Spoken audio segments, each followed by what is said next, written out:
Okay, hi. I thought it'd be easier with a whiteboard. Okay, so in sex-linked traits, there are traits that are carried on the 23rd pair of chromosomes. So those are the sex chromosomes. Females have 2 X's and males have an X and a Y. So when you're talking about color blindness, this is carried on the X chromosome.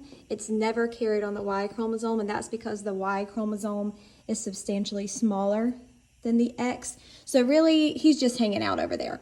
Really nothing going on. Nothing's going to be attached to this Y. It's literally just like hanging out.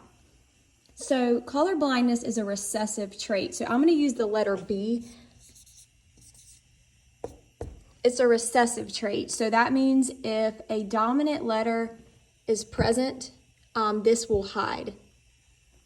And so that means that most people have normal vision, but color blindness is a recessive trait.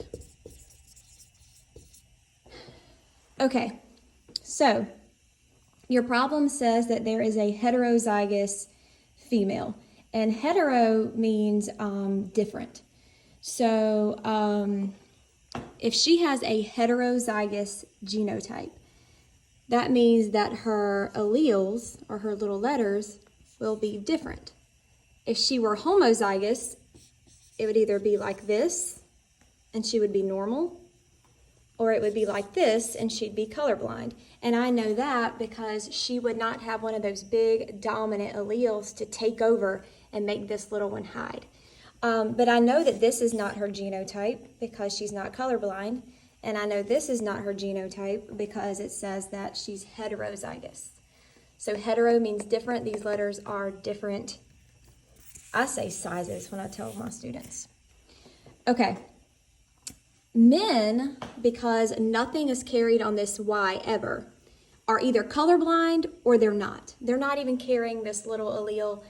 So if they were normal, they would have that big B, right?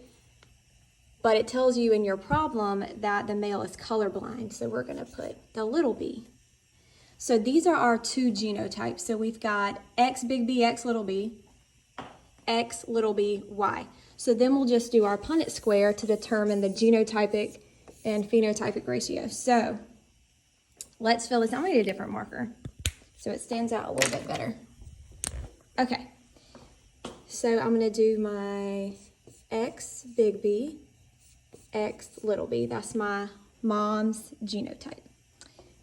For the dad, X little b, Y. Okay? So then I will go up and over, X big B, X little b, up and over, up and over, and up and over. Okay, so these are my genotype ratios, and now I just need to determine what this means.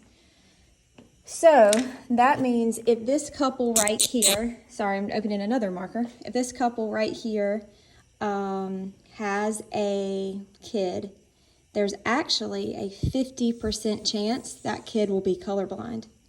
Because you can see here, little b would mean they're definitely colorblind. This is a colorblind female. I know that because it's XX. They also could have a colorblind boy. Remember, nothing's ever carried on that Y, but he's got that little b, so that means he's colorblind. This boy would not be colorblind.